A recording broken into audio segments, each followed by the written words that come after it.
All right, I'd like to call to order the meeting of the Finance Committee, Tuesday, August 12th, 2025 at 4:55 p.m. Start with roll call. Alder Prophet. Present. Alder, oh my God, Alder Galvin is now here, sorry. Yeah, I'm here. Alder Stevens. I'm here. And myself are present. Alder Johnson, Hinkfist are excused. Entertain a motion approval of the agenda. Motion to approve. Second. All those in favor say aye. Aye. Opposed, motion carries unanimously. Entertain a motion approval of the minutes. So moved. Second. All those in favor say aye. Aye. Opposed, motion carries. On to regular business. Number 1, consideration with possible action on the request by the Finance Department or Finance Director to review and discuss 2024 year-end financial results for the city. The city's audit firm Baker Tilly will present to the committee. Are they on Zoom? Yes, actually Sheehan is online. Sheehan, did you have the presentation up and I shared you as a co-host, or do you want me to bring the packet up? I can share my screen. Good, because I forgot to bring the packet up. Let me know when you can see it. Yes, and then if you want to present your, introduce yourself and maybe make the packet a little bit bigger if possible on your screen. Yep, there you go, that's looking better, maybe even a little more. Okay. One more? There, much better, that works on our screens. Okay. All right, Thank you, great. Sheehan. Okay. Get my screens all sorted here. All right. All right, well, thank you for having me and allowing me to do this virtually. I'm Sheehan Hediger. I'm a principal with Baker Tilly, located out of our Eau Claire, Wisconsin area. I oversee the city's annual audit, work mainly with city staff, although we do roll up the water and transit audits into the full city financial statement document as well. We did our fieldwork with the city back in April and issued our 3 reports on June 24th. Those reports are the city's ACFIRS, the main financial statement document, the report on federal and state awards, and our reporting and insights on the audit. We'll go over all 3 of those reports here as we're discussing. But I'm going to start with financial statement highlights, which is mainly the handout that is on your screen right now. If there are questions throughout, feel free to interrupt me, otherwise you can save them for the end as well.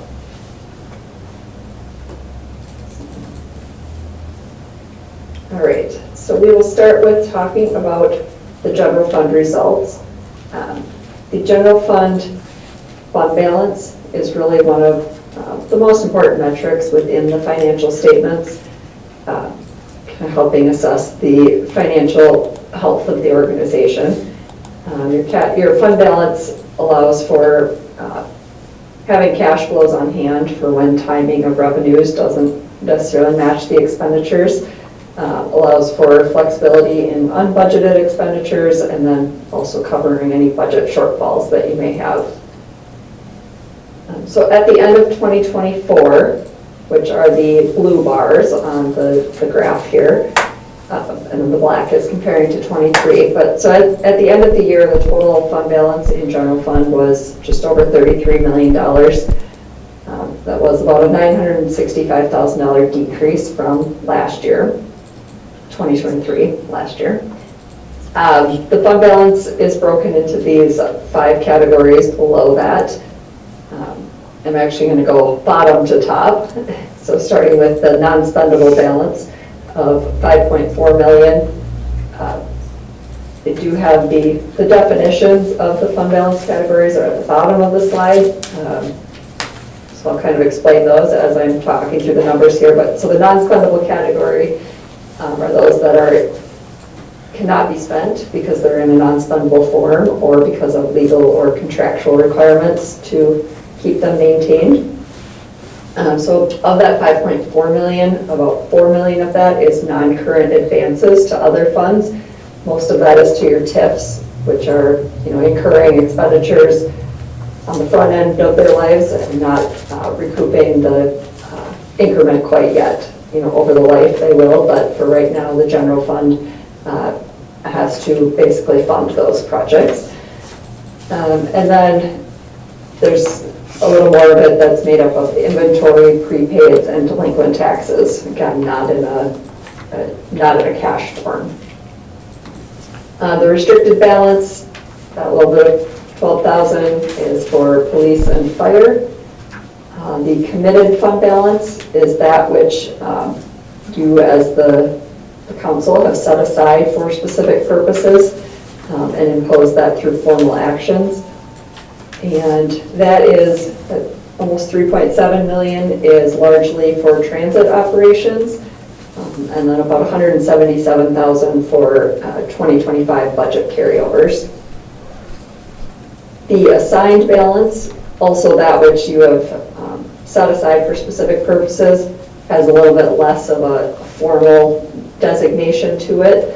But that 14 million is for the sick leave escrow and compensated absences. So setting that aside for those future liabilities as staff retire and those payments are made. And then the unassigned, so just under 10 million at the end of 2024, is your residual kind of unrestricted and available fund balance. So summarizing the income statement for the year, how we got to that change of $965,000 decrease. You can see the revenues and expenditures in total actuals compared to your budget. So you did have a planned use of fund balance of about 3.3 million, with actual results only being a decrease of 965,000. So did perform better than planned. Some of those variances, you can see on the revenue side, pretty close to budget, which is quite amazing when you're talking $108 million. There were some variances between the various sources of revenues, but overall, bottom line, they came in very close to budget. On the expenditure side, about $2 million, 2.1 million better than budget. General government was about 1.4 million under budget. Public works operations was about 1.3 million under budget, and then capital outlay, equipment, vehicles, and such was actually offset those by about 675,000 over budget. If you do have the city's ACFR, there is more budget detail showing kind of the breakdown of the various revenue and expenditure categories, and that is on pages 65 to 67. Sheehan, can I step in for one moment here? Yep. Last year, the council approved a intentional use of fund balance of 2.7 million, and that was put toward the purchase of the Press Gazette building, so we did not borrow for that. And so that is driving a good portion of that reduction. And that was an intentional use. We knew that it would reduce the fund balance. It was 2.7, and as Sheehan had mentioned, overall, we were down about 900,000, so we were able to compensate for that 2.7, and that it only went down 900,000. Thank you. Okay, so then looking at some just trend analysis and looking at fund balance compared to expenditures for the year. This is one measure of adequacy that we like to look at. Because before I jump into the graph, I do want to point out, so the city does have a fund balance policy to maintain that unassigned balance to be 9 to 16% of expenditures for the year. See, at the end of 2024, that unassigned fund balance was about 9% of expenditures. So within policy, where you want to be. And then the graph here displays the unrestricted general fund balance. So we call that the available. And that's made up of the committed, assigned, and unassigned. So those monies which you as council have authority over to designate the spending, and comparing that to the expenditures for the year. This ratio is used a lot in sorry, escaping me. Would that be used for rating calls? Yeah, for ratings. Thank you. Also, the GFOA recommended minimum there, you can see that this blue line is at 2 months of reserves on hand at year end. The red line is the general fund's actual over the years. Sorry, you can't see the years there on the bottom. So from 2020 through 24. And then the black dots represent other clients of ours, kind of a pool of clients in that population of 30,000 to 150,000. So you can just get a sense of where you lie in comparison to others. So at the end of 2024, the city has about 25% on hand of expenditures for the year, and that equates to about 3 months on hand. So above that 2-month minimum that GFOA recommends. In addition to your general fund available fund balance, the city has a wide array of special revenue and capital projects funds that you've basically already set aside monies for those specific projects. So this seems like a very adequate amount, and it's been very stable for the last 5 years.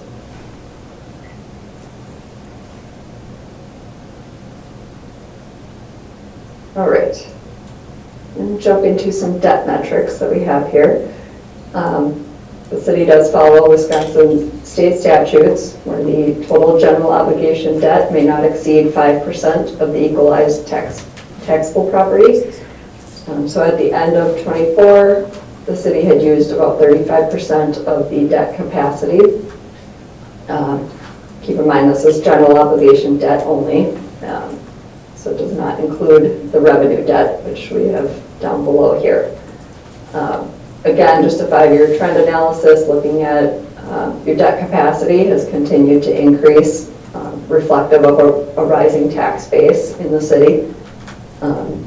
But meanwhile, the debt has stayed relatively steady, making debt payments as scheduled and borrowing for projects as needed. And actually right now, that 35% debt capacity is the lowest it's been in the last 5 years. Well, the dots are hard to represent, but in 2023 it was 37%. Previous to that, 38%, 43%, and 47%. So you are building capacity in the borrowing area. So as I mentioned, that debt number above only includes the general obligation debt, so that which is repaid by tax levy dollars. The revenue debt is that which is paid mostly by user charges, so water, utility, and transit operations, if there is any there.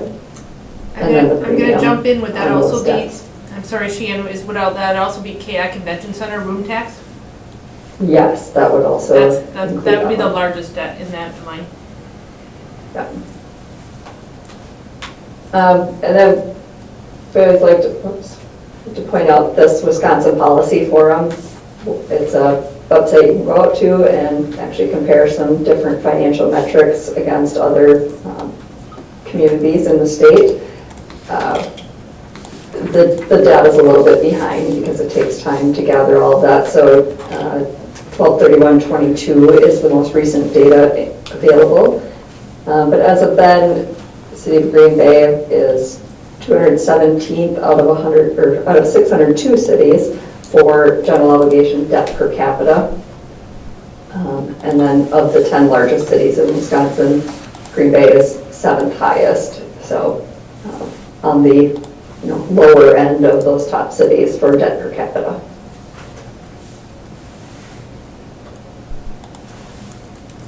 All right, looking at another debt metric then. This one looks at debt service expenditures in comparison to all of the other non-capital expenditures of the city. This is another one the bond rating agencies look at. So this blue line that should have extended all the way to the 2024 over here is set at 20%. So they like to see that your principal and interest paid annually is less than 20% of your total non-capital expenditures. So you can see the city has consistently been below that, which is a really excellent result, and one thing that helps with those bond ratings when you do go out for rated bonds. And again, the dots represent other communities of similar size. And just to point out, the principal and interest that has been paid the last 2 years, again, payments have been made as scheduled, and then in comparison to those non-capital expenditures, that is how we are arriving at the 12.6%. All right, and then I mentioned the city does have several other governmental funds for various purposes. So looking at the major funds, so the sanitary sewer, the COVID grants, and the debt service, those are the next largest funds beyond the general fund. Comparing fund balance at year end from 23 to 24, see the sanitary sewer had an increase. So you have the unrestricted fund balance there as a percentage of expenditures, sitting at 121%. So you have about over a year's worth of reserves on hand if needed for that operation. And then the COVID grant special revenue fund, that is entirely or largely the ARPA funds. As of year end, about $9 million of that was still sitting in unearned revenue, so unspent as of year end. All of that has been obligated and then needs to be spent entirely by December 31 of 2026. That fund also, with having those cash funds on hand, you are able to put those in investment or interest-bearing accounts. So you did have about $920,000 of investment income in that fund, which leads to some of that increase in fund balance. On the debt service side, that fund does close to break even annually as expected. You're levying for those principal and interest payments. That one also has some interest income, so that does help to make some of those debt payments. And looking at the non-major funds, there is a long list of them, so we just pulled a few of the bigger fund balance numbers here. Again, comparing 23 to 24. Sales special revenues, not a whole lot of changes, pretty steady year over year. Capital projects, I should mention, these are all of these fund balances are either restricted, committed, or assigned for specific purposes. So again, you've set these aside for these various reasons. Some of the larger changes, these first two, street construction and sanitary sewers construction, we just had costs exceeding either debt proceeds or other revenues in there.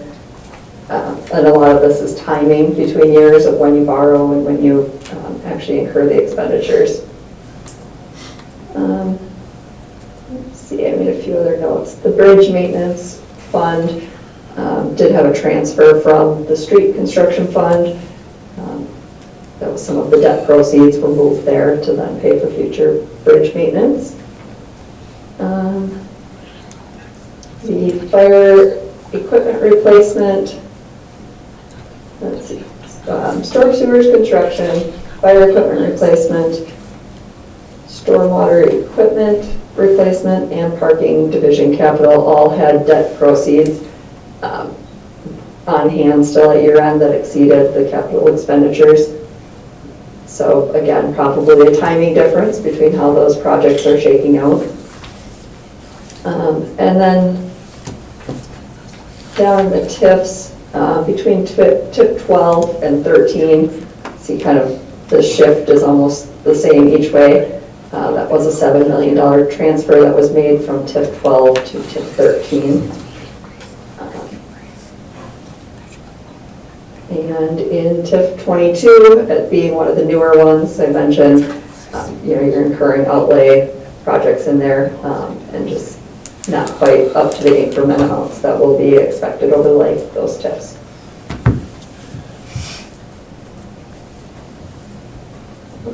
And then the last I do have a question. type of fund that we like to cover here is the internal service funds. So that is made up of your health, workers' compensation, and liability self-insurance activities.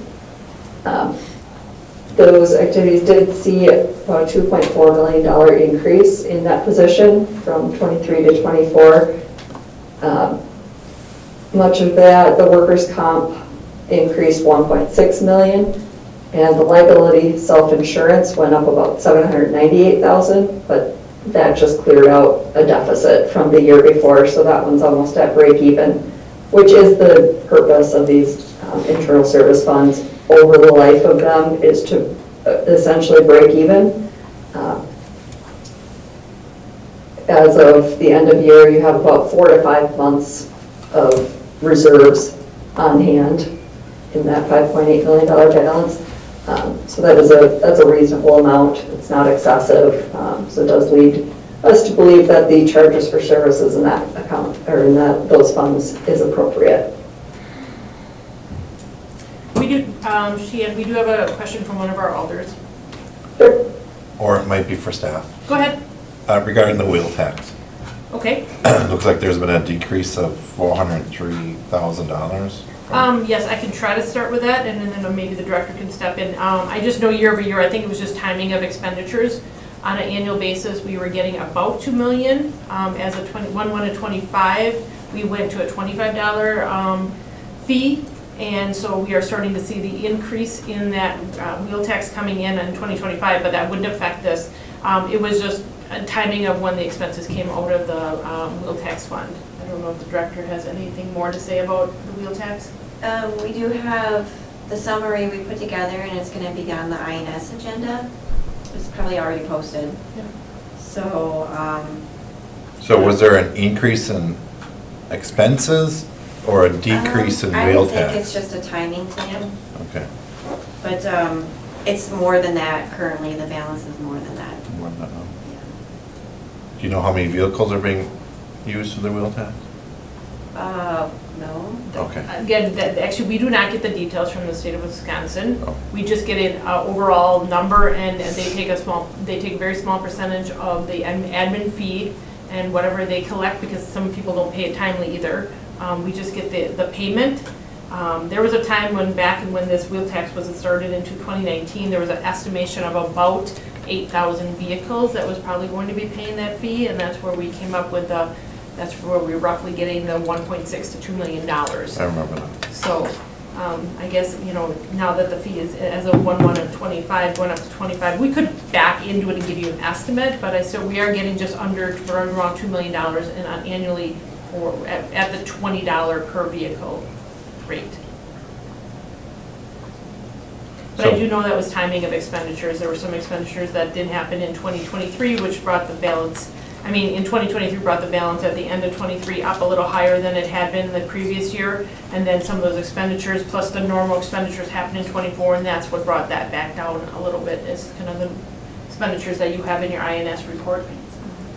Is there a reason why we're having a reserve fund, basically? 24 was 1.7 million. How come we're not spending that? It's the timing of just the projects that are going out, so it's constant, up and down. And so, Roads are a #1 complaint, so. Yeah, I would expect this to be a lot lower than what's in the funds. right. I could just add too, there's a budget to actual schedule on page 101 of the ACFR. So for 2024, you did budget to have a loss of 459,000.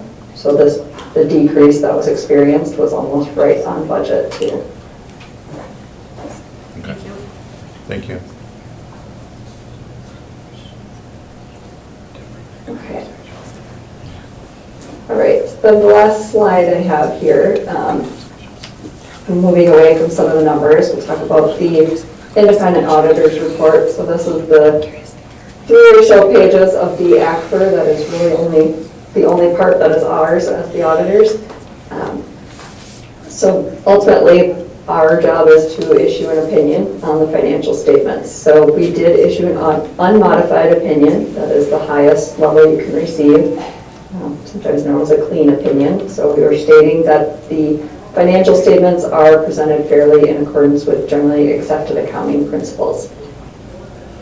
Also within that opinion goes through management's responsibility, which is management is responsible for the preparation and fair presentation of the financial statements, and as well as designing, implementing, and maintaining internal controls over that financial reporting.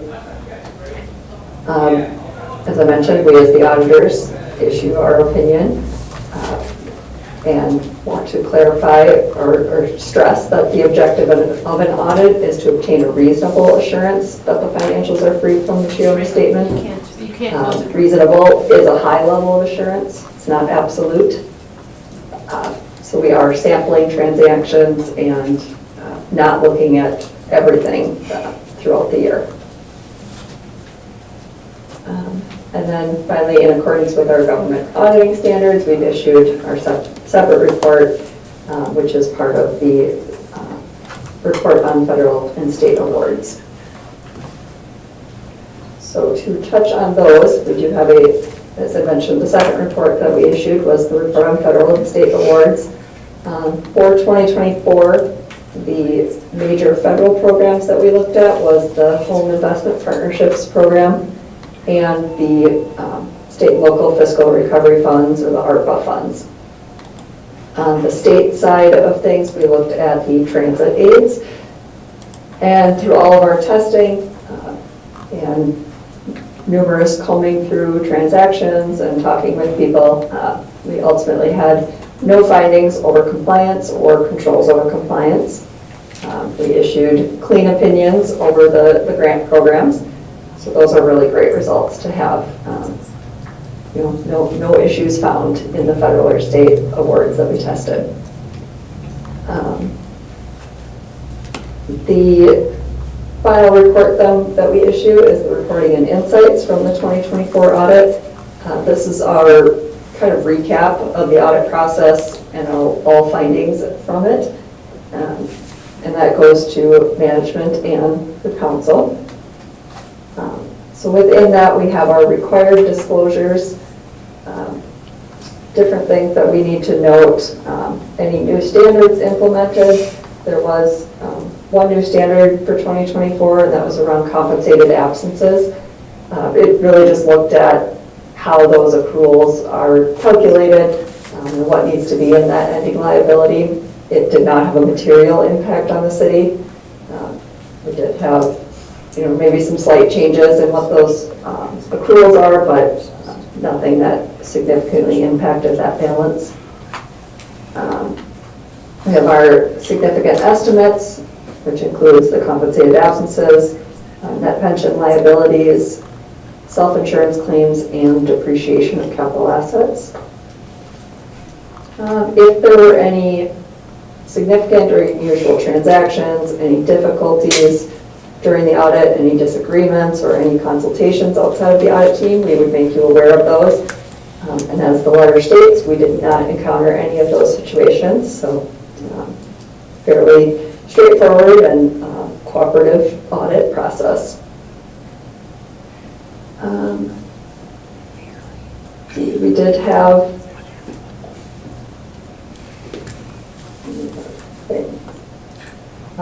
no issues with compliance of laws and regulations, no fraud found. We are independent of the city. And those are the extent of the required communications.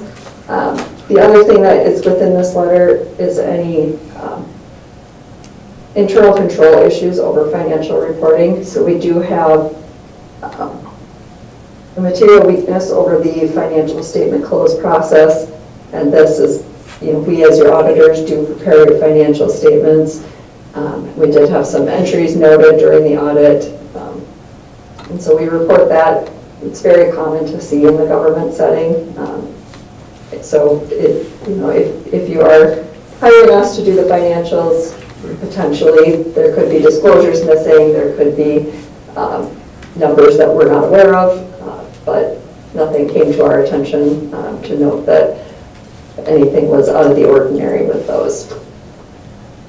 And then we also have a significant deficiency over payroll that we've reported for a few years now. Just looking at that segregation of duties between preparing payroll and other personnel duties. And I do believe for 2025, some new procedures have been implemented, so we do anticipate that that finding will go away in the next audit cycle.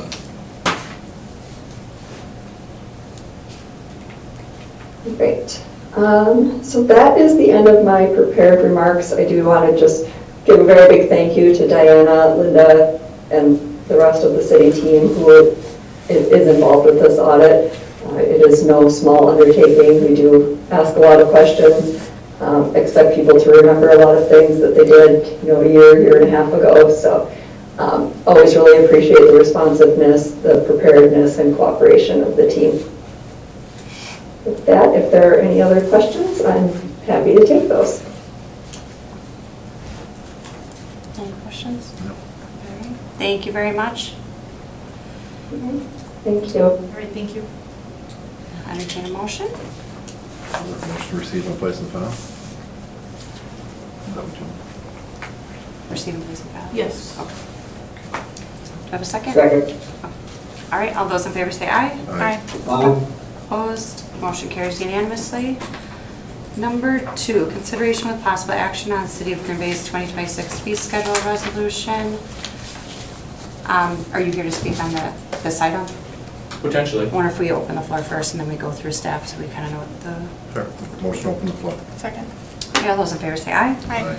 Opposed, motion carries. The floor is open. If you can approach the table, state your name and address for the record. The floor is open. If you want to give any feedback, what we'll do is go through each category, but it's good to hear feedback because there's potential that amendments can be made throughout it. So then we'll know what Sure. is being requested. Hello, Jeff Marcus, Executive Director of Downtown Green Bay Incorporated and Old Main Street Incorporated.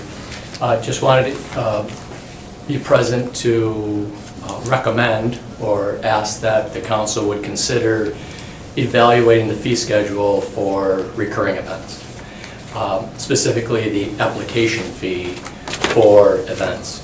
This only impacts a number of the events that Downtown and Old Main puts on, but the 2 series events that we put on are Fridays on the Fogs and the Saturday Farmers Market.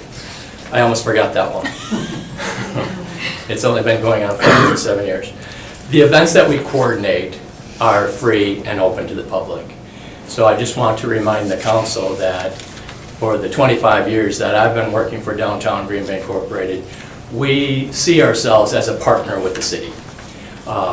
We put on events for the 107,000 residents who live in Green Bay and for 250,000 people who live in Brown County because this is their downtown. So it's our hope that an application fee would only be charged once. We can't always depend on our sponsors or event revenues to cover our increasing costs as well. And I know that the city, as a municipality, after just hearing your audit report, is always looking for ways to generate more revenues. By having a one-time application fee, it would allow our organization to also address our increasing costs, like everyone else, and event uncertainties.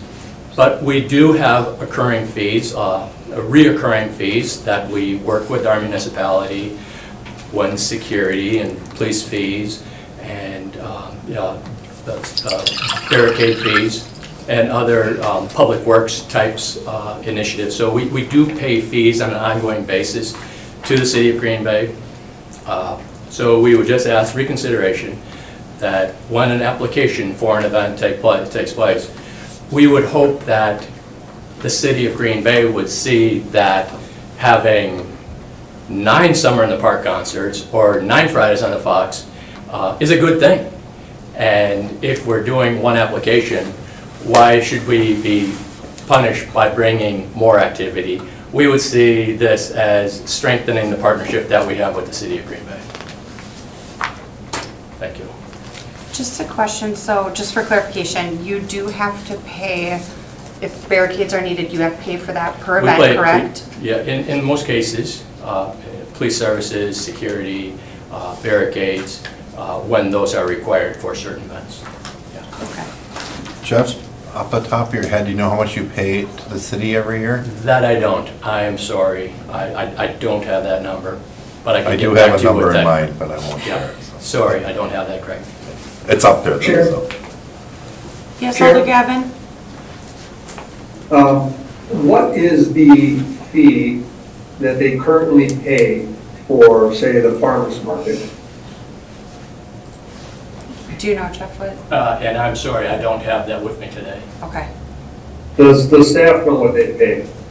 Sorry, my computer just restarted. Yes, 500. No, one so I think that for the Washington Street Saturday Farmers Market, it's $275. And I think just for a couple of clarifications, we did make some changes from the last meeting to this meeting to add that recurring farmers market section in there, which added the first through fourth event to be 75% of the base fee. And keep in mind, the base fee based on the farmers market can change, whether it's considered, what category it falls in, whether it's a large event. I think the Washington Street one is a large event, so that's where the $275 comes from. And anyway, so those percentages that you're seeing there were all reduced from the last meeting. But you can certainly change that to one set fee, reduce it to zero, whatever you'd like to do. That was just the recommendation, changing it from the last meeting based on feedback. And how many, Mr. Merkus could tell me, how many farmers markets do they have in a season? Typically 23, end of May through October, 5 All right. months of, All right, thank you. So we went from charging them a one-time $275 fee to charging them 25% of that 23 times. I would like to ask staff, because this came up years ago with some other things that we had going on in the city where we were charging fees that when there were complaints made, we were instructed at that time that the fees could only cover the costs of city personnel setting up the paperwork and things that need to be done. So I'm assuming that if we were charging $275 last year for all of the farmer market, that's all that staff considered it would cost. Is there a reason why we increased it by as much as we have? Yeah, so Alder Galvin, this fee schedule is actually a reduction in fees. I know it's not being viewed that way because of the difference between the fee schedule and what fees were actually collected. But the clarification for recurring and then all the strikeouts that you see in special events, for the most part, all of the fees were actually reduced or many of them were eliminated. It does seem like, or is being viewed as an increase because there has been an inconsistent, or had been previous to our new special events coordinator, Carrie being in this position, there had been a sort of inconsistent collection of special event fees. So although it's being viewed as an increase, it's actually a reduction in the fee schedule, a reduction in actual costs per event. So, okay, so you're saying that last year, what did downtown pay for the farmer's market?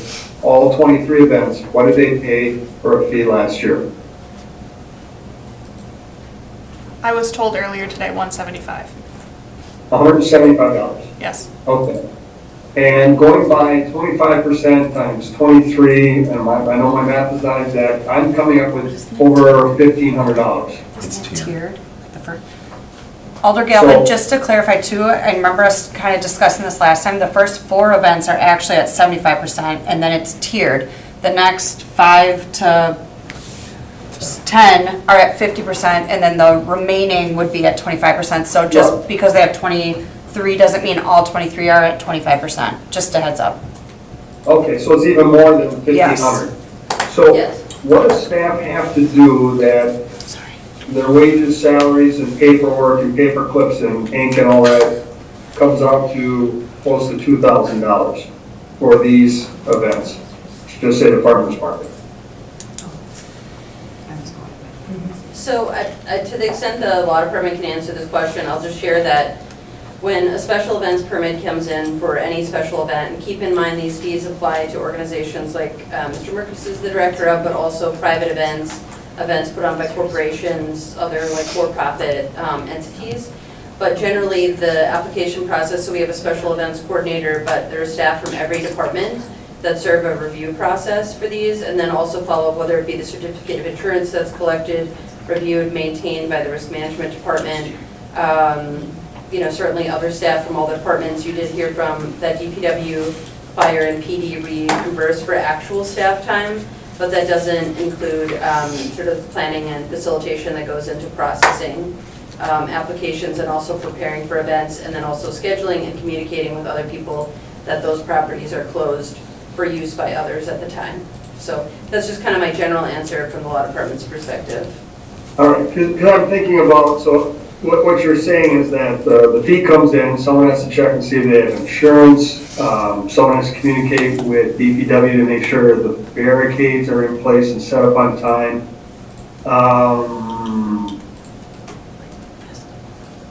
And then after each of the 23 events, police, fire, DPW, everybody gets together and says, how did it go? What could we do different? Is that what you're telling me? I don't think they bill after each event. I think maybe they bill quarterly. Thank you. Rick's telling me the PD bills monthly. But those are separate bills for, like PD as an Right. example, it's the actual staff time of the officers who were on site the day of the event. Yeah. So I guess what I'm saying is these fees have to represent exactly what staff is putting into it, no more, no less. And I'm thinking $2,000. I guess I'd like to see it actually broken down. Is that what it really is, or are we just kind of guesstimating on this? Well, I mean, there's that, and I think this has been shared at other meetings as well, that there is a cost associated with utilizing the space as well. It's still city property that's shut down for anyone else's use. So whether that be a park or a city street, it's still shut down, and the city can't use it for its other purposes. Obviously, these are very worthwhile purposes in the city, but that's just part of the equation, is that each time we have a special event, it generally means that that portion of the city property that's being used for the special event is shut down for normal city operations use, but also no one else can use it for a special event. Okay. And I guess my thought process here, and you mentioned this, that there are some for-profit organizations, that are doing these special events and things like that. But to me, the on Broadway, Main Street, downtown, these are not-for-profit. They're actually for, like Mr. Murphy said, that they're for our benefit, my benefit, your benefit, the citizens of Green Bay's benefit. That's kind of what we pay for with our taxes, is it not? We pay for the streets, the police, the fire, and everything else. And these benefit our businesses downtown. It brings people to Green Bay, not just from Green Bay, but from surrounding communities.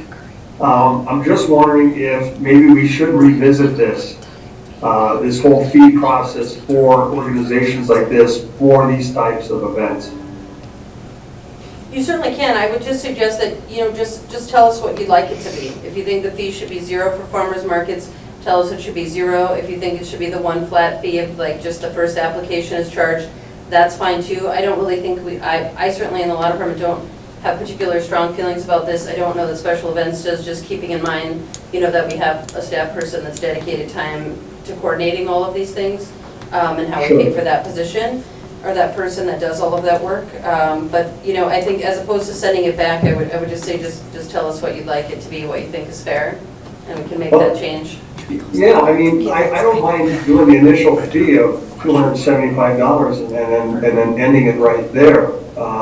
Especially since a lot of it is just duplicate work from week to week. I mean, it shouldn't be too involved, without actually sitting down with that person and seeing exactly what they have to do. At the same time, I also want to be cognizant of the fact that if we've got for-profit organizations operating, they're doing it for-profit, so I think they need to step up and pay exactly what it's going to cost. But when it comes to organizations like, downtown, Broadway, Main Street, and that, I think we need to do what we can to help them out and keep these great programs for our community going. So, yeah, I would either like the, no fee at all, like, if that's possible, or I don't know how the rest of the committee feels, or at least just leave it where it's been at $275, a one-time fee. Yeah, so to take care of the farmers markets, for the committee, I would just say, if you don't want to do the percentage of fees, I would just change the recurring, where it says reoccurring farmers markets, all event sizes. We could just change that to one flat fee, and the previous, like, the application fees and the categories above wouldn't be applicable. Because I just want to make note, I can't say DGBI pays nothing, and then like, some other corporation pays $500. So I would just say, like, if you want to make recurring farmers markets like $300, or, I'm just throwing random thoughts out there, as one application fee, regardless of how many events they have, that's perfectly fine. That would just, Alright. that would change that to its own category. Certainly reflects city's support for those types of events. All right, well, I guess if we get to the point where we make a motion to approve, I'd like to have that as an addendum as part of that approval process. Sure, you can amend at any time. I think that's what we're doing here, is making amendments as we go. Yeah, Alder Galvin, we'll go through it again like we did last time by section. But we just wanted to open the floor, so as we go through it, we can offer up those amendments based on feedback from the public. All right, thank you. Go ahead, Alder Stevens. Another question for Jeff. My batting average is not very good at answering questions, okay? If not, I'm sure staff can answer this one. So you say you pay for barricades and everything for the street. Do you also pay for the staff to do that? So, Do you know? That's complicated because we do work with Public Works Department and pay a fee to use the barricades. Yeah. In some situations, we hire a private party because when those barricades are moved at 5:30 in the morning, there is a private partner that has been trained how to set them up.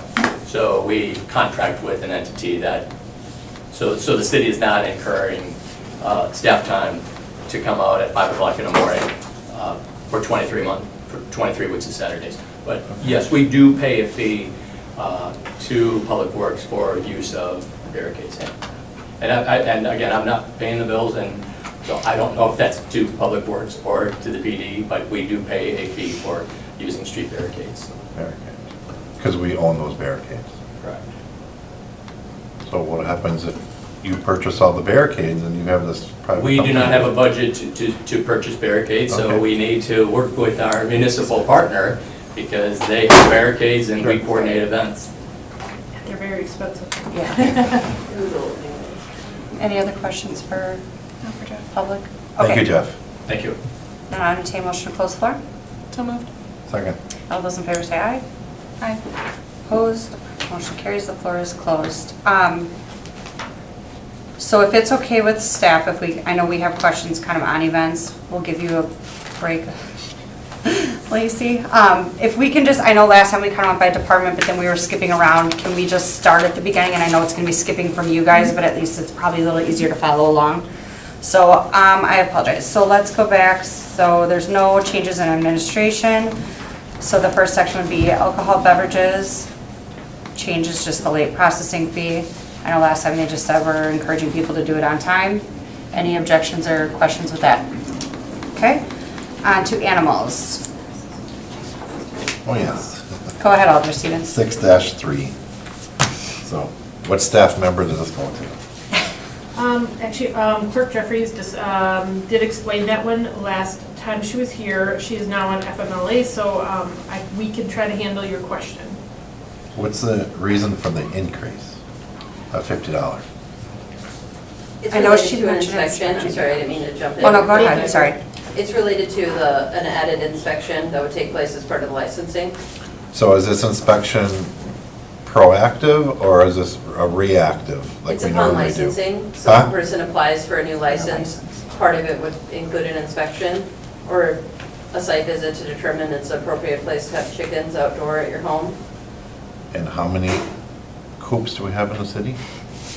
I don't know if anybody here has the total. Or how number of many licenses licenses for we have? hens. This is 25 this year. No clue. And this would not be No, an there's annual enough. check? It's that? This would not be an annual check? Not that I'm aware of.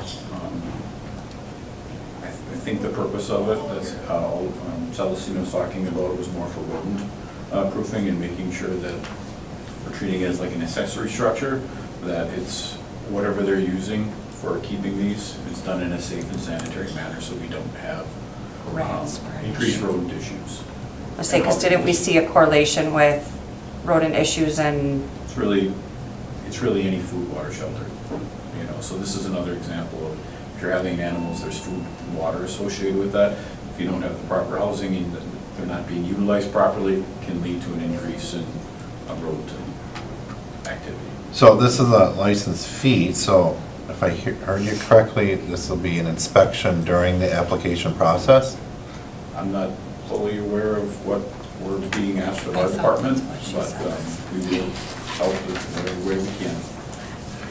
So if that's the case, is $75 enough to cover the wage for that 45 minutes That's per our hour? minimum fee, I think that's why Celestine utilized that, is for cost for service. That's what we use across the board, is $75. So for instance, when we charge a $75 re-inspection fee, that's our minimum charge for fuel, staff time, pens, whiteout, things that you were talking about before. Sure, but does the $75 cover all of that? Most likely not, but that's, Do you have a dollar amount in mind? no, I'm good at 75. How about 100? And Alder Grant, really quick to answer your question, it is an annual license, so if we want to make an adjustment that this initial license be 75 and subsequent licenses be 25, that would be fair. are we allowed to say 75 for initial, but if the coop or any changes are made in the new spot or has to be re-inspected, because when you move a structure, you're kind of starting over in a sense. I know we've talked about, if it becomes an issue in fees, for instance, if there are rodent issues, there's other ways in our inspection process, with our fees that are built in, where that would be handled. I think this purpose is more for Initial. Celestine's initial setup, paperwork, putting things in so we can track it, and the initial check. If there are additional things that come up where they want to move it, or for instance, they install one of the mobile structures where the individual can move around the chicken coop, it can be portable, we wouldn't have to check it all the time. If we receive a complaint or if there's issues going on, then we would have that data there, and we know that we'd have to have an inspector, would have to make an extra check to figure out if there's ongoing maintenance issues. okay, so staff would be comfortable with the 75 up front, 25 for renewal as far as time and energy that goes into this? Yeah, this is clerk's fee, this is I know, our sorry. inspection fee. But does this Any fee guidance, would that come to cover? you? No, it's just hard because Clerk Jeffries isn't here, so. It's your bet and fill in to help answer your I question. do believe that when the clerk mentioned it the last time, that it would be a split between the fees, so, you know, Initial I and then think, renewal. or even the revenue coming Oh. in, it could be split between the two departments. Will there be an ordinance change forthcoming then? Yeah. Yes, yeah, there's an ordinance, several of these fees have like ordinance changes that go with them if the fees are approved or that will come. So we're gonna see the hen ordinance before us like 6 times this year. I'm just kidding. It'll be wrapped into a general revisions for chapter 6. But yes, so many things going on with With hens. hens. Okay, thank you. So sorry, to answer my question, the staff that are here, are we comfortable would covering costs, 75 initial, 25 for renewal? Do we feel comfortable trying that? So you'd be adding a line of 25 renewal on top of this. Yes.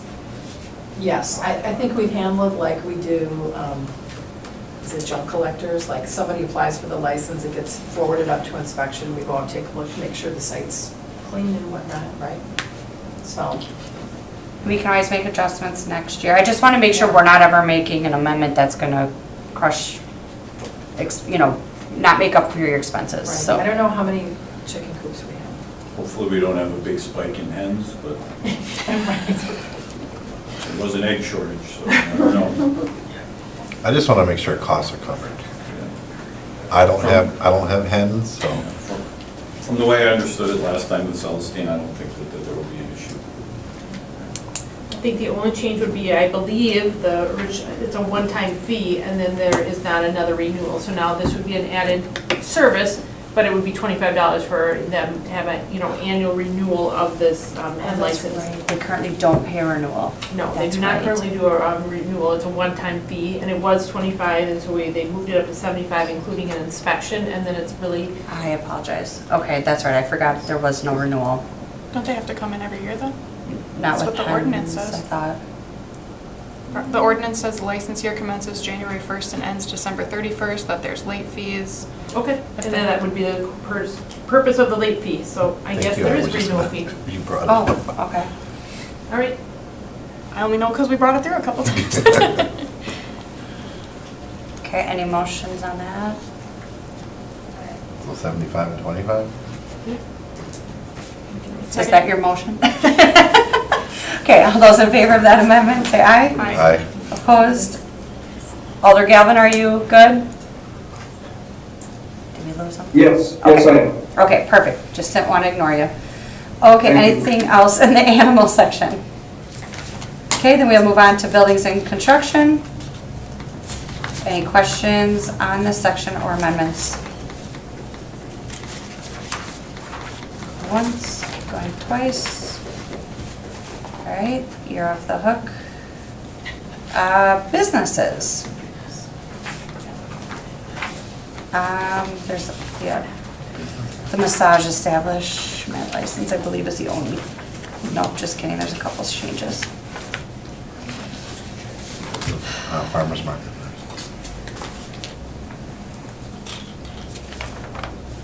I know last time I brought up the idea of an initial fee and a cheaper renewal fee.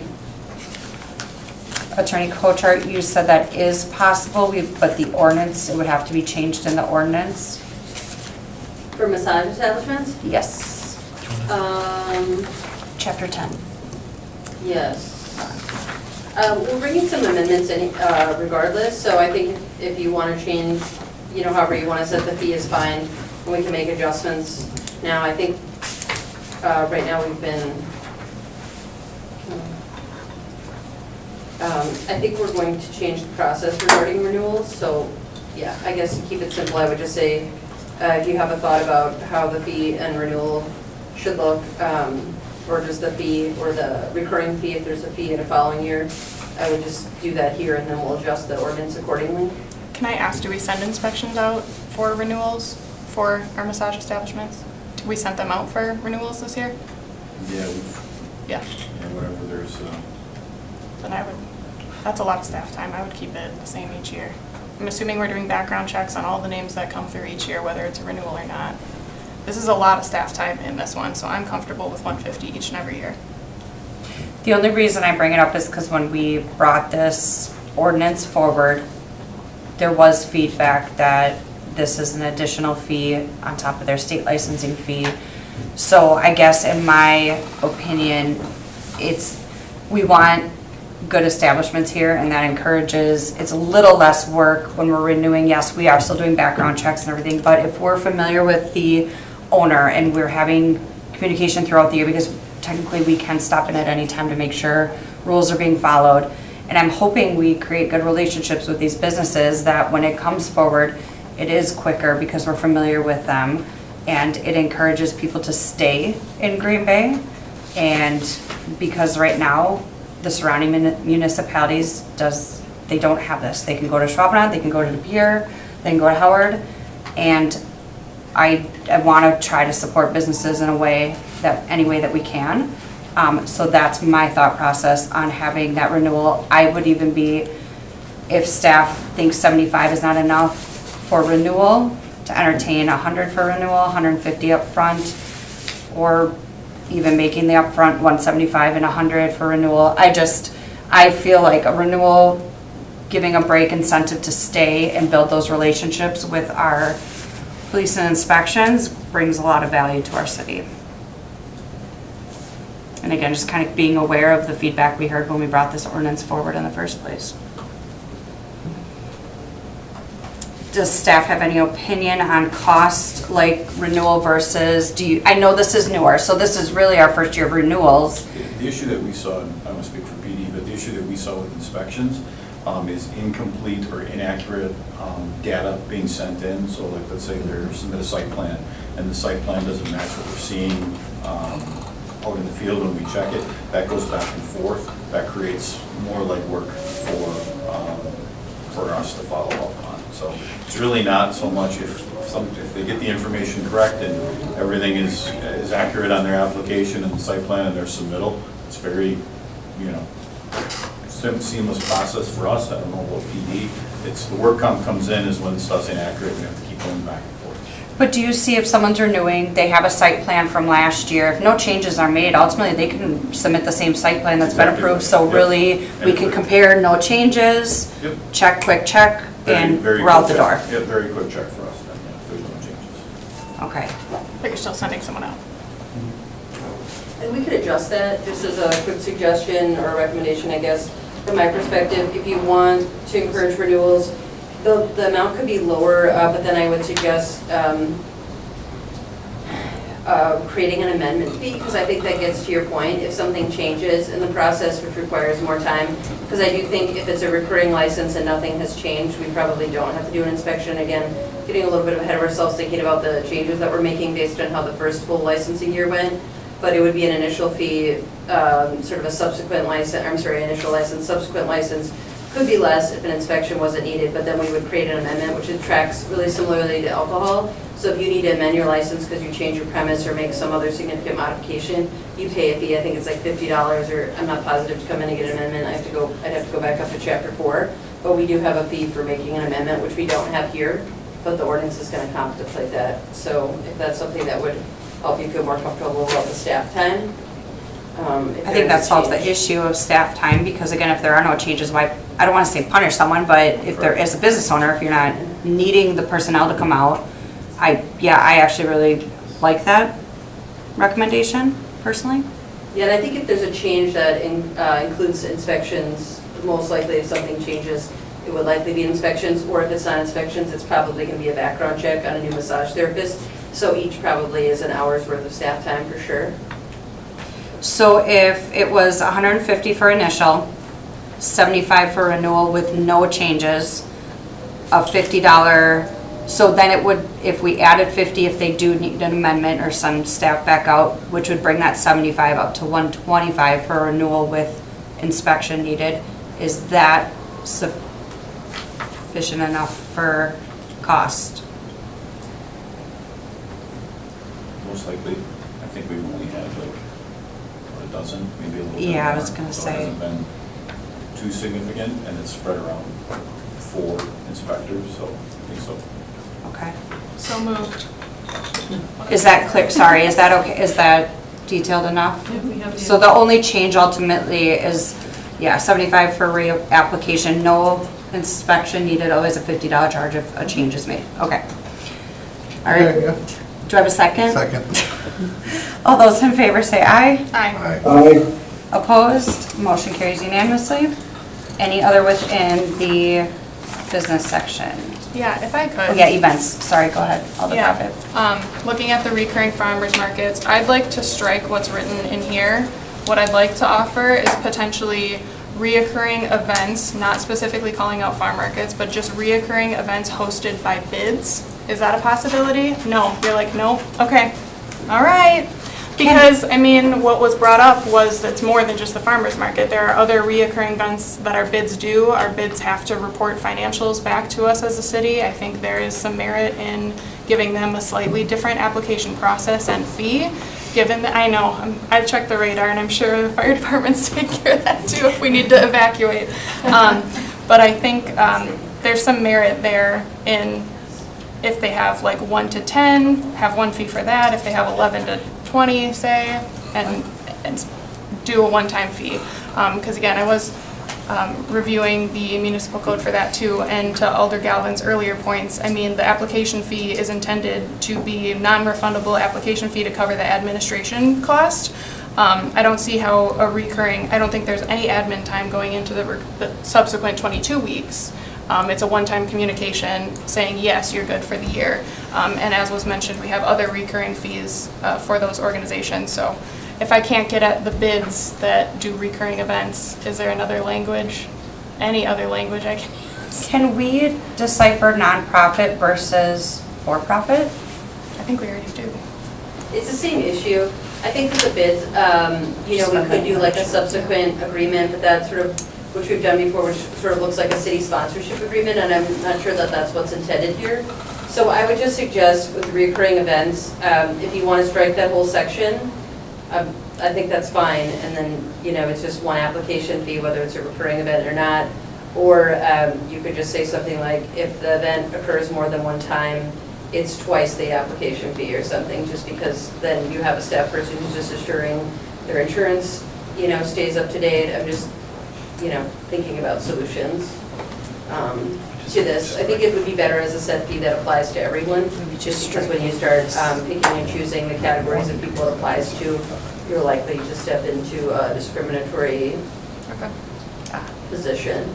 Then, yeah, I'd like to just strike it all and continue how we've been doing previous years, a one-time fee based on, and I do think it calls out farmer's market under a medium event in the ordinance as well. It specifically says farmer's market. So, I guess I don't see where in the ordinance it allowed for it to become a per event. That's really whipping out there. Yeah, I think there's been some inconsistencies, but I would just say if you want to strike this section out entirely for the recurring events and direct the special events ordinance, which also has a revision forthcoming, that it's just one application fee, whether the event reoccurs or not, that's perfectly fine with me. We can certainly make that change. That's my motion then, just strike the recurring fees. I'd second that. Really quick questions, I just want to clarify. So you said with reoccurring fees, sorry Lacey. Yeah, you're fine. You said there is a little bit of staff time that goes into throughout to make sure they're fine throughout, there's no changes? Did I understand that correctly? Yes, we have a special events coordinator that manages all the events throughout the year, so there is some coordination with both risk management and all the departments just in terms of the schedule of events, and then also communicating with other entities that, this property is closed, here might be an alternative for you. So there is some work associated with that. If I could get into I could get into more specific details, but it's mostly just maintaining we have the application goes through, there's a whole farmless agreement, there's the insurance requirements, COI is filed, and then someone, primarily our carrier special events coordinator, make sure that's maintained throughout the life of the event here in the city. In Alder Profit, just for clarification, you're just striking the reoccurring farmer's market all event size portion because they did reduce other fees or strike other fees that would previously be charged. You want to keep the strikes they had or completely revert back to? I like everything else. Okay, so it's just that reoccurring part? Okay. Okay, and you seconded. Alder Galvin, any discussion on that? I agree. Okay, all those in favor say aye. Aye. Opposed? That amendment passes unanimously. Anything else on the business section? Okay, then there's no changes in environment. Then fire prevention and control. Any questions or discussion on that? We'll move on to nuisances. I do want to these were not on the list on your okay. previous list. I just want to bring that to your attention. Okay. If you have no questions. I don't think so. Which one? It's the one that came through P&P yesterday. Fire prevention and control. Yes, all the profit, just for clarification, it correlates with the ordinance amendment that went through P&P yesterday, so it'll be on the next council agenda. I don't have it. That's good. Okay. Then on to nuisances. Any questions on that? Or amendments? There's no changes to parks and recreation. Then on to solid waste. Any questions or discussion on that? Not, we'll move on to streets, sidewalks, and other public places. Oh, did you see the clarification on solid? You were questioning the vehicle. There's no change to it, so she'll follow up. Yeah, I did look it Oh. up if you want to know. It's, Sure. I think there's a header missing to that Okay. column, but it's for the transporter license. So there's a fee for the first 32-3 vehicle and then other each profit. additional vehicle, like if they have a fleet of 10. Okay. That's why there's different fees. Okay. Sounds good, thank you. Anything on streets, sidewalks, and other public places? Okay, then anything on subdivisions? There's no changes to utilities or, Subdivision. Oh, you good? Okay, then, sorry, zoning, yes. Board of Appeals. Go ahead, Alder Stevens. So Board of Appeals application hearing fee for work allowed, already started or completed. I see this is a new charge of $450. Who would like to explain this one? Okay. Okay. Yeah, so it differentiates between both single-family and two-family, and then commercial and multifamily. Side charge for, we go to $700 then for the work completed after an application for that. So when it comes, we've had the distinction in our code to have a lower price for one and two family compared to multi and commercial. The fees are raised in both to try to be in more alignment with peer cities. And when it comes to the time and effort it takes to work with applicants who have already done the work, there is more time that is involved with trying to rectify that situation, to be within the code. And if it eventually leads to an appeal with the Board of Appeals. So what will the $450 cover? So the $450 would cover the additional time that is taken when speaking with and working with applicants who've already put in the improvements on the site to try to find solutions that can work within the code that can, one, we're trying to get this to work with, where there'd be compliance with the code, but then two, taking their essentially made site plan where we can't use tools to try to get into compliance without having a site plan that has not been already created, trying to take the situation at hand and try to make that work within the code itself. So it takes additional time for that, and it's also a burden that the folks who do come in and ask to see what they could do for a site plan and then work within the code, those folks essentially get punished for that. Correct me if I'm wrong, John, but usually what happens is staff ends up having to do a lot of consultations of the code. Before Board of Appeals. Yeah, because of, they just did the work. And now we're in a spot where we have a lot of non-conformances and potential code issues. So normally an individual would pay for that up front as part of their site plan, whoever they're hiring to design their project for them. If in this situation, jump in, John, if I'm screwing this up, but if they do the work ahead of time and there's issues, now we're having to undo a lot of that. Right, so there's the inspectors who are a part of this, and the consultation that's done with this, with the improvements that did not meet code. And generally speaking, those folks want to keep what they've already put into a site plan, whereas if it was done beforehand, usually there's a lot more options, and that process can be a bit smoother and easier to go through. Either way, it's intensive as far as consultation goes, but there's typically quite a bit more consultation with an applicant who has already done the work. Okay, I do have there's a clarification on this form. You have Board of Appeals application hearing fee, $225.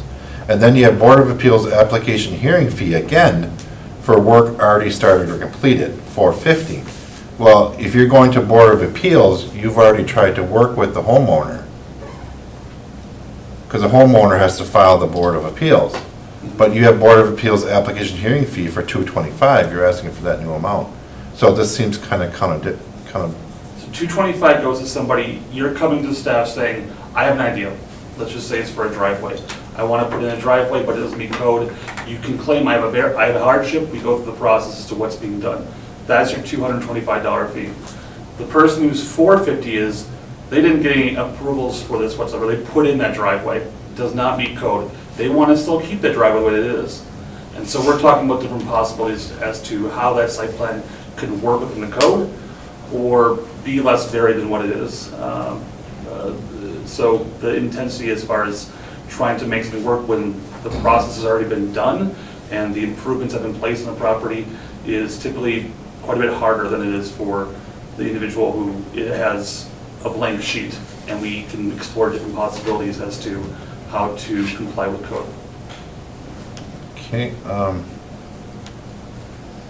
So could we charge a $225 for them to fill out the application and go through the process? But if they already started the work, we charge them additional $450. No, the fee would become $450 for that then, so it'd be $225 No, and then double the fee. let me finish. Could we charge additional $450 as a deposit? And if the Board of Appeals sides with the resident, they would get the $450 back. If the Board of Appeals does not side with the city, or if they side with the city, then we keep the $450. We've looked at that for other. Is that an attorney municipalities. question? Yeah, it might be an attorney question, but we have not, when we did research for other municipalities, that did not pop up as an application to where you could essentially void the fee if there was an approval. My question would just be, are they also getting fined for starting the work? It could, yes. Okay. Could be double permit fees, there could be citations on top of that, yeah, depending on to what level and what extent they're kind of forwarding. So my next question is, how many appeals are going to the board a year? So this year, we're on our 20th appeal. We've had, as far as people who have initially come in and asked, probably somewhere in the neighborhood of 50 to 60, but we work with them to try to not have an appeal. So out of these 20, how many were approved? This year, Do we know that? so 20 is what we've had right now, about 15 have gone through, about 2/3 or so have been approved. That's a lot. So is it do we need to look at something different on the city side? If Board of Appeal is moving forward with a lot of these? Can we by law? There's some potential punitive things that we could do from a permitting standpoint. We're not at that point yet because of some changes we need to make with our permitting, our intake process, catching unpermitted work, things of that nature. But if we can get some of the upgrades that we need for our permit intake process, where that process gets buttoned up, that's something like maybe next year that we would, possibly pursue. And if you're in front of protection policy, I'd ask you the same question. So. I'm familiar. Yes. Possibly like a tiered system, warning, but right now we don't have the right technology in place for tracking. Right. Because it's not sometimes it's contractor, sometimes it's a homeowner. Could be a variety of what exactly is causing the issue. Go ahead. If I may, we try to assist folks. They have a goal in mind as far as what they want to do for their site plan. And we want to use the code to be equitable to everybody in the city and try to find ways when talking with folks, and it's intensive, but to find a site plan that does not have to go to Board of Appeals and reaches their goal. So that does happen quite a bit, that they're avoiding the appeals process in that regard. Additionally, especially in times where somebody did the work ahead of time, we're working with them to find ways to, they may have had, say, 3, 4, 5, 6 individual ordinance violations that, based off of trying to do design work with the property to still meet their goals, it got down to, say, 1 or 2 requests in front of the Board of Appeals. So we're trying to get that to where it's not having to be a measurement or a measure in front of the board itself, but when it does get there, it is pretty labor intensive at that point. Well, thank you for the answers. I have a different topic. Okay. Short-term rentals. Mm-hmm. I was just gonna ask, I know Alder Hinkvis asked me to sit in tonight, so I said I would kind of inquire on this. I know we have someone who is like dedicated, right, on staff to these. As part of the process, do they take into account how many beds these short-term rentals are able to have? Like how many people are able to sleep in these short-term rentals at a time? I know it's a weird question. Yes and no. Yes and no, okay. So, health department does their check for the interior to make sure it's in compliance. Really what we would have to do is, we have the data on how large the home is, and what theoretically you could have an occupancy, so it's not necessarily based on bedrooms, it would be sleeping rooms. So for instance, let's say we received a complaint that there was overcrowding, we would have that particular property manager give us that data of how many guests did you have here, what was, how many were observed through police, through fire. If they responded to a complaint, if there was overcrowding, we would handle it that way. It would be very difficult to do on the front end because we don't know if it'd be truthful or not. If they would ask us, if we would inquire, it would be a very quick question to be able to tell them, yeah, you can have 6, 7 people based on the size of the house and how much sleeping room there is. Okay, so do you guys go out and inspect those, or public health does that, the Department of Health does that? Yeah. Okay, We've already done our inspections on that property when they got their certificate of occupancy when it was built. So Okay. it's much like we were talking about before. We wouldn't necessarily go back out when they've already got it approved. The house has already been built and we know what's in there. And if they make some significant change, say they're finishing their basement, then we would inspect that. But Okay. really that short-term rental process wouldn't change anything unless the home is changing in some way. Because regardless of how you're using it, you still have to meet those requirements.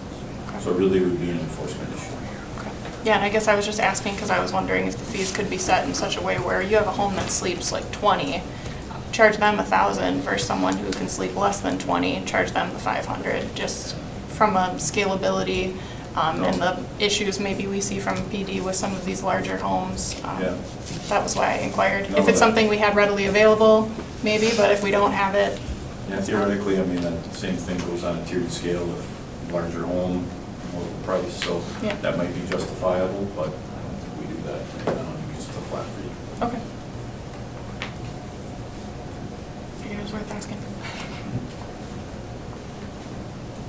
Okay, any other questions on this section or amendments?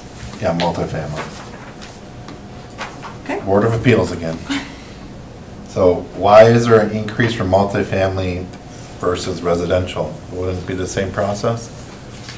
It is code-wise as far as what goes with bigger facility, but right now we distinguish between singles and twos. The way it is, and has been for years, is singles and twos have the lower price, and then anything other than that, commercial, industrial, multifamily has the higher fee.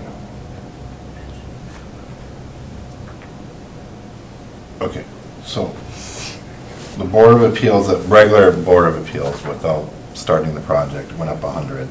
So the Board of Appeals already started with the, because you have the 700 for the Board of Appeals and hearing fee for work already started or completed. So there's no history of that yet, of that happening. Right now, the fees are at 125 to 250, and it's whether you've started or not, or if you're coming in fresh and asking for a new site plan, it was rejected because it didn't meet the code. Or if you've done the work and you're coming back and because you never pulled a permit, or you went beyond your permit, which that happens as well, the fee is the same. All right, thank you. Okay, anything else in this section? Still good, Alder Galvin? Hang in there. Perfect, all right. Then we'll move on to planned unit development. Anything on that?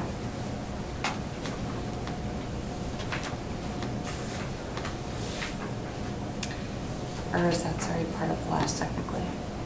Sorry, it was bold. Then we'll move on to miscellaneous. Anything on this section?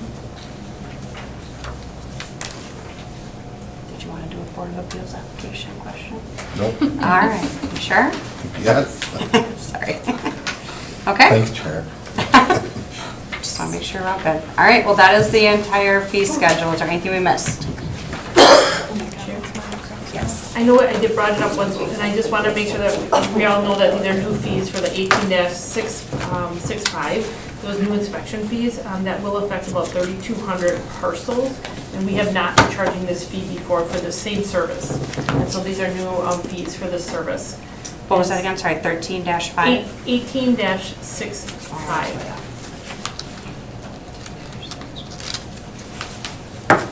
I just want to make sure that, you know, that you have a chance to discuss it if you'd like. Thank you.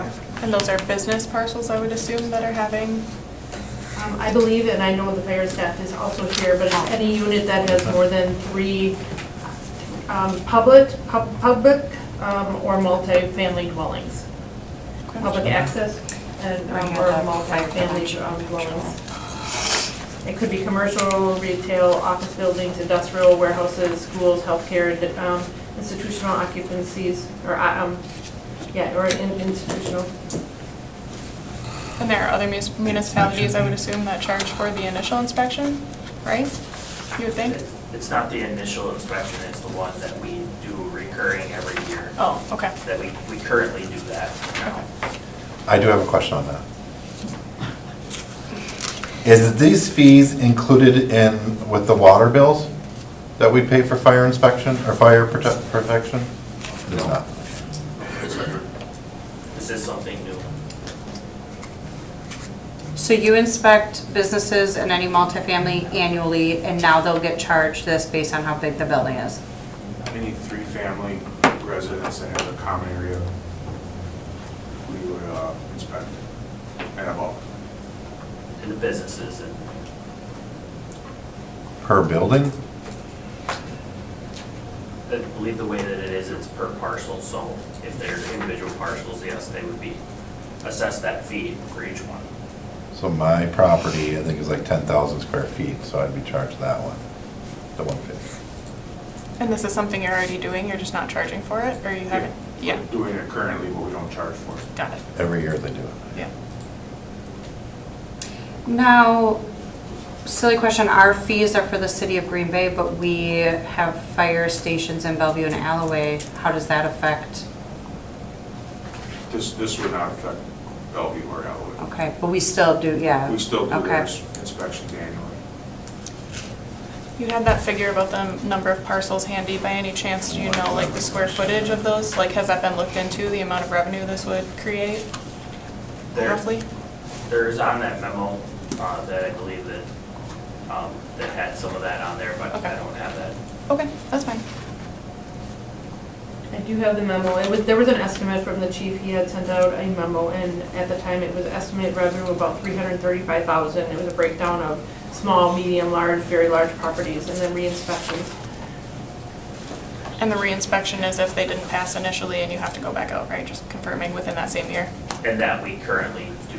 You do charge that, That fee yes. is that's So not due. if I back that off, that $15,000, then it's probably about a $320,000 estimate for these new fees for about the 3,200 parcels that will now start getting a billing. So again, I just want to make sure that you're aware of it. This is the first time it's coming out publicly. You may get some home calls. So I do have another question. So currently we pay an alarm user permit fee every year. What does that really cover?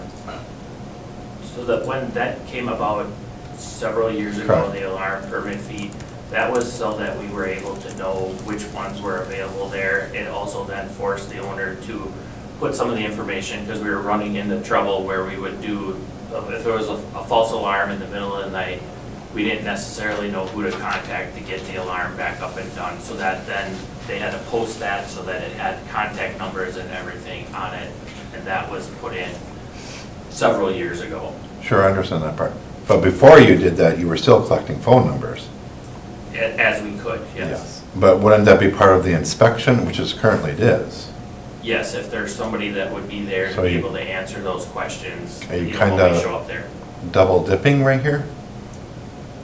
With doing these new inspection fees? I would, I mean, it's I would it's kind something of that say we're yes. doing right now, currently. Sure, I understand. And the chief not has put the recommendation in, and unfortunately he was unable to attend tonight, so. Was that memo included in the packet? It was not. It was not, okay. But thank you, I'm glad that figure, I mean, and it would go into the fire department's budget, right? That revenue? Yes, yes. Yes, they would also be doing the work of the invoicing 3,200, and the collection though would end up going to the clerk's office, because they would have to collect the payments, but it would get, the revenue would get posted to the fire department's revenue. Okay. Can I make a recommendation? Okay. Thank you for your answers. So I want to just, my recommendation would be this 18,656 and also the 10,740, which is the alarm permit fee of $50 per year per building, or per box. I would like to increase the inspection fees, each category by $25, and then we remove the $50 alarm fee altogether, or the business permit fee for the alarms. Not every place has a business alarm. So now you're increasing the fee for everyone, even, Does every business have an alarm, No. for the most part? No. Do you know how many that don't? well, this applies to multifamily in a sense too, that may not have alarms. Like if they have 4 Yeah. dwellings, they count in this and they don't necessarily have. So I'm a little worried about, I get what you're, do we? I feel like the bigger Can the alarm fee go multifamily. towards the other fee?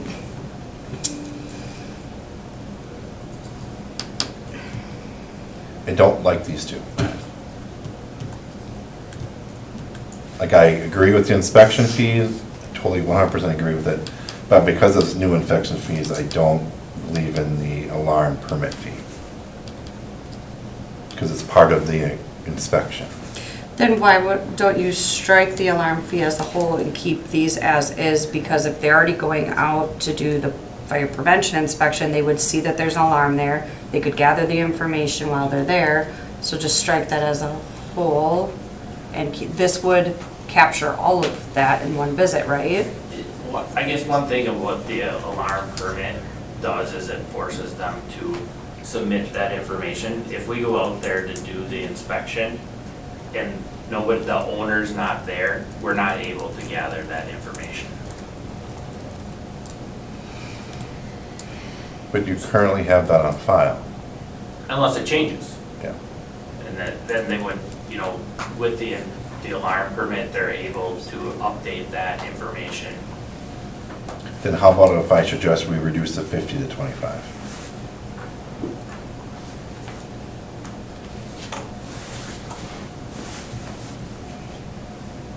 That would be my recommendation. Is that your motion? That's my motion. For clarity, which line item would that be your recommendation? 10,740. 10,740, take that down to 25 because of the new other fees that Yes. are going to be implemented, or are proposed. Correct. Do I have a second? Bill, do you have any Do comments? you have any comments? I'm sorry. No, I was just asking the assistant chiefs a clarifying question about the difference between 740 and 741. The alarm business permit fee, I think is different than alarm user fee. I think the business permit is for a business. Which we sole pay purpose yearly. of Selling, installing alarms, is that correct? Just for reference.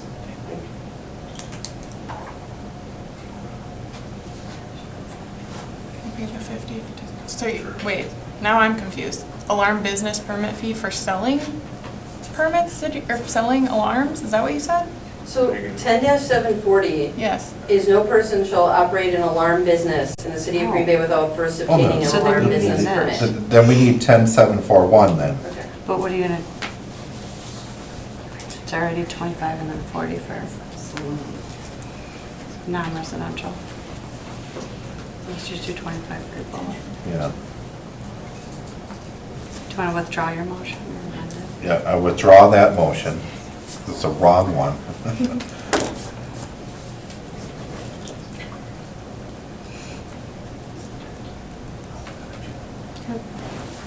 Do you have a new motion? I have a new motion. keep the inspection fees where they're at, but for 10-741, reduce to 25 to 15 and reduce to 40 to 25.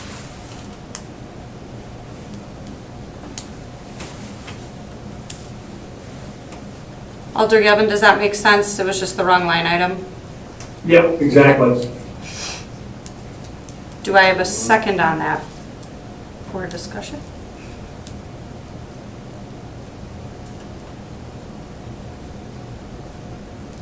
Fails. Am I? Yeah, you're allowed to, yeah. Then, sorry, I'll second that. Usually I let you guys, but I'll second it. Any discussion on that?